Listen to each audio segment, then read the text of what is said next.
What's going on, guys? Welcome back to the channel and welcome to today's video. We are finally going to start working on the Trans Am again. Now, I've been in the middle of moving and pretty much changing jobs and stuff for the last couple of months here. So we've done a lot, and doing stuff on the car has been pretty far in the background. Now, I've got the Corvette parked outside. I have rearranged some more stuff in the garage, so I've got some toolboxes set up here. I really cleaned out these shelves and everything and got stuff organized how I'm kind of going to want it for working on cars and stuff, but that's just a quick start on it. More stuff in the garage is gone, so I've got a little bit more room. And I have started sealing some of the cracks in the concrete floor with like a self-leveling concrete filler type deal. It's a urethane, so it should move with the cracks. This obviously is not a repair. It needs the slab beat up and re-pour, but that's not realistic for what I'm doing right now. So for now, that's gonna work. I'm just trying to keep water out of it and trying to keep it nice and flat for the jack to roll over it. I'll go over this with a razor blade on a little chipping tool and actually flatten this all out. And I'm thinking I am going to coat the floor somehow in here too. So I'm going to try and pretty it up a little bit, and it's going to be super usable for what I'm going to do. But I've got the Trans Am on the charger. I haven't ran it for a little while, so I'm just making sure the battery's ready to go. I don't want to kill it because it's a new battery. I don't really want to zap it. So let's fire the car up. We're going to go do a little bit of testing with it. This car still has the factory stamped steel torque arm in it and the factory torque arm mount and everything. And what I've got in the box right here is a UMI tunnel mounted adjustable torque arm and the relocation bracket. So it's going to be one more thing from UMI on the car. I've got their whole rear suspension set up, and it's going to really round it out. Other than that, the front suspension is going to be what's stock on it. So it's going to be a super good upgrade for the car, and I'm super excited to get it into the car. I don't really have any big problems with wheel hop, other than when I'm doing like a really hard burnout. Like if I'm in the top of second gear rolling out of it, the wheels really start to hop and try and bite and get traction, and I think that's probably going to be coming from the torque arm because it will flex a little bit. But otherwise, under braking, I don't have any problems. This is more of a peace of mind thing. Another big benefit of this, and any F-body is going to benefit from it, is that the relocation kit actually takes the mounting point of the torque arm, takes it off of the transmission tail shaft, which is the same on automatic or manual cars, third and fourth gens, it's all the same. And it's going to actually mount it to a chassis that's mounted to the subframe of the vehicle, so it's going to be a little bit more insurance on the car too. So I haven't driven the car for a little bit, and I'm excited to go fire it up. I've been putting some more miles on the Corvette, getting used to it, and that car's a lot of fun. I'm going to have to do some more work to the Corvette. I've got brakes for it, I've got a front power steering rack bushing for it. I have to do a brake fluid service. It's starting to need some work. It's at that point in its life where there's some deferred maintenance. I thought the guy took really good care of it, and it seems like he did for the most part, but there is some neglect on it. But enough of me rambling. We're going to go out, test the car a little bit, and see what it does launching it on the street. And then I guess we'll come back, get it in the service bay, and we will start working on it. So we'll see you guys in the car.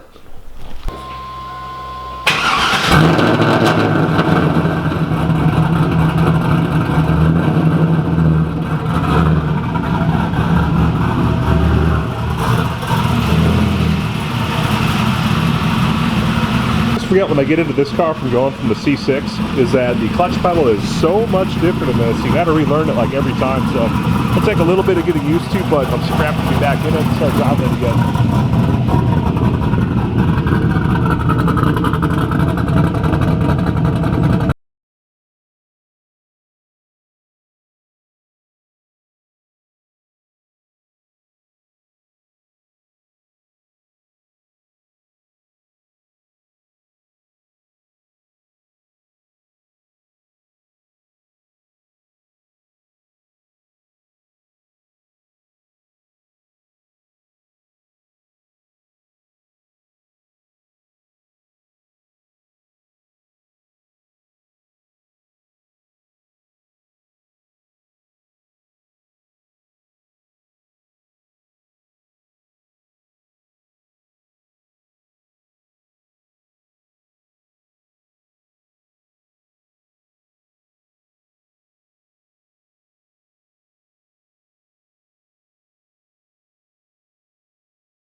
so I got the install done and the car down on the ground last night, so ended up getting a little bit late and I didn't want to go start the car and drive it around or anything like that. It was a little bit too late to do that. And obviously it's the next day now, so we're gonna go take the car for a little drive and we're gonna see how the new torque arm feels.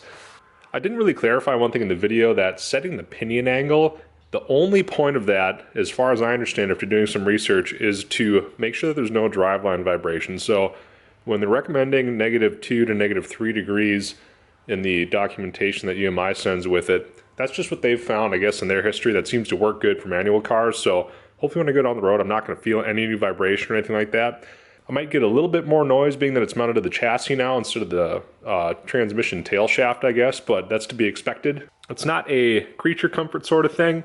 I guess the torque arm did seem like it was a little bit close to the exhaust, or maybe closer than the factory torque arm was, so I might have a little bit of rubbing there that I'll be able to hear, but otherwise, the install went really good, and if you weren't taking your time like I did, you could really do it in a matter of a couple hours. So anyways, enough of that. We'll get the car started and go for a ride.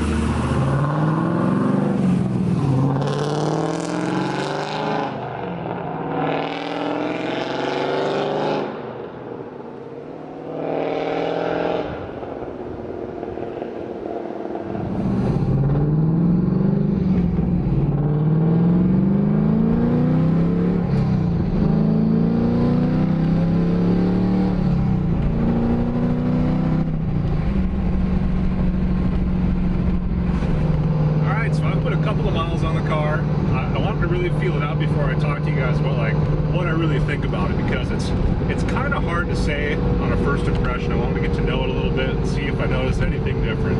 And the first thing that comes to mind after putting maybe 5 or 10 miles on the car with the new torque arm without doing any more adjusting than I did last night is that you can feel it clunk a little bit, like under the center console when you rest your arm on it. It's not bad, it's not annoying, but it's noticeable. I don't have any sort of chassis vibration. I don't have any driveline vibration, so I think that 2 to 3 degrees that UMI specs out is just perfect. Personally, I wouldn't change it. Maybe if a professional like race car driver got to do it, you might want to adjust it a little bit. Or if you do a lot of drag racing, maybe you would change it a little bit for one reason or another. But I'm more of an enthusiast, and for me, it goes down the road smooth. It doesn't clunk, it doesn't wheel hop or anything like that. It just feels pretty good. So go from a roll this time.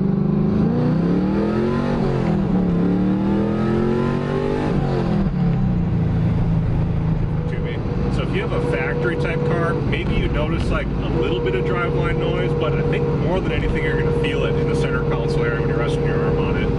It is a little noticeable under certain conditions. So just cruising right now, I can't tell the difference. So the other thing that I've noticed so far more than anything is that when you're under power in the car, it feels like it's being pushed. The car feels like it's being pushed forward. It's kind of strange. It's hard to like describe or put into words, but before it didn't quite feel like it was getting pushed from the rear end. It almost feels like it's more connected to the chassis and it's actually working a lot better to get the car forward. So I'd imagine that has something to do with it being more rigid and not bending one way or the other, and not having an old rubber bushing, I would guess, inside the factory clamshell and all that. So that is one thing that I have noticed, that it feels like it's propelling the car forward faster, like maybe it accelerates quicker. It's obviously not making any more power, and by all rights it should probably be slower being heavier, but I don't have that impression driving it. So I'm giving it a thumbs up so far. And again, these 315 Toyo R888s are doing their job and hooking the car without doing any burnout or anything. They're really good tires, so they can take almost a 3,000 RPM clutch dump on really an unprepped surface. They're doing the job really good.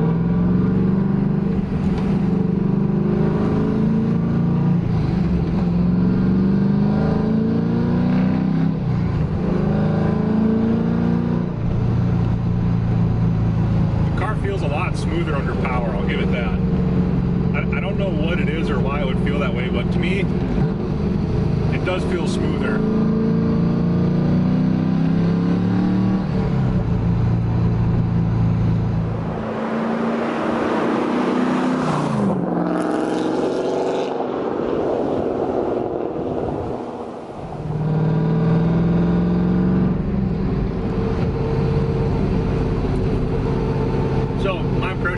overall is that it is a good thing to do to an F-body. It makes the rear end and the car feel more unified, I guess you could say. So anything you do to improve the sloppy feeling of the cars is good.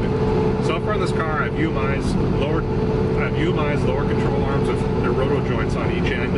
I also have their Panhard bar with roto joints on each end. That with the torque arm and their subframe connectors.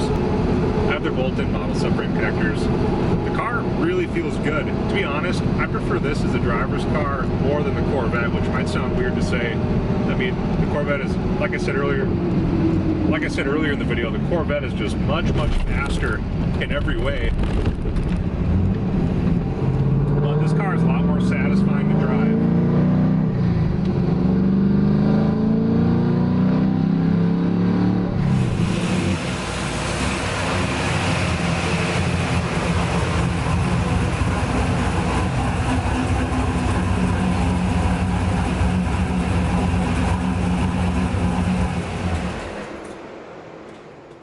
Alright, so I'm going to say the test drive was a success. I'm a big fan of this torque arm. I'd imagine other companies do make good torque arms as well, but these are the UMI is the one that I have experience with on multiple vehicles, and I'll continue using their products because I do believe in it. They're really involved with with autocrossing and enthusiasts that are trying to make these cars handle, not just go straight, so that's why I really like it.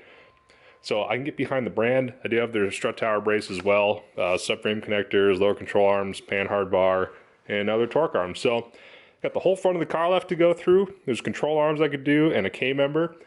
So far, I'd still really like to keep this thing in the spirit of kind of being a good all-around like handling car that's quick and something that looks good and can kind of go on a road trip in. And I don't know, I think you kind of get the gist of it. I'd really like to turbo it, but that doesn't really go with kind of what I'm doing to it so far. So anyways, give you a quick view of how low this stuff hangs. The exhaust is still the lowest point of the car, as far as I can tell. Here's a view under the car.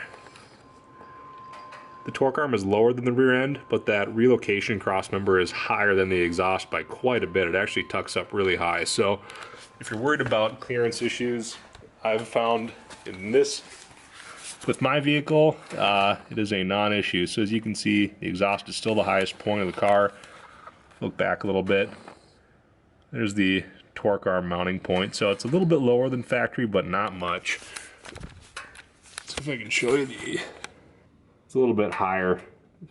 The exhaust pipe on the driver's side is the lowest point of the car, and I really don't ever hit anything with it, as long as you're careful driving it, obviously.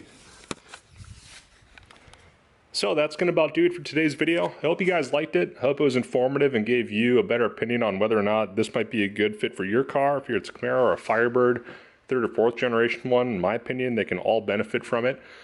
Whether you're at a more stock power level, or if you have one that's got a cam and long tubes like this car, automatic or manual transmission, I don't think it matters what you're doing.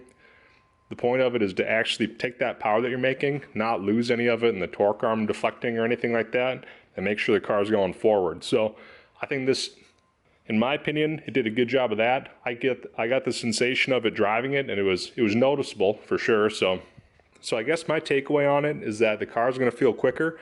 It should propel the car forward a lot better as you have better leverage, I guess, with a stronger arm. If you guys like today's video, give it a thumbs up. Any questions or anything on this product, you can ask me about it. People might respond in the comment section or anything like that, but I am not the expert. If you want to talk to the experts, I think you can send an email to support@umi.com. If not, I'll put that info in the link as well. I've always talked to Ramey there. He seems to be the one that answers that, and he's a super nice dude. He's been great to work with, knowledgeable, and it actually saved me by making sure I ordered that longer bolt kit too, because I would have ordered it without it, and that would have been my bad. So that's all I got for this one, and we'll see you guys in the next video.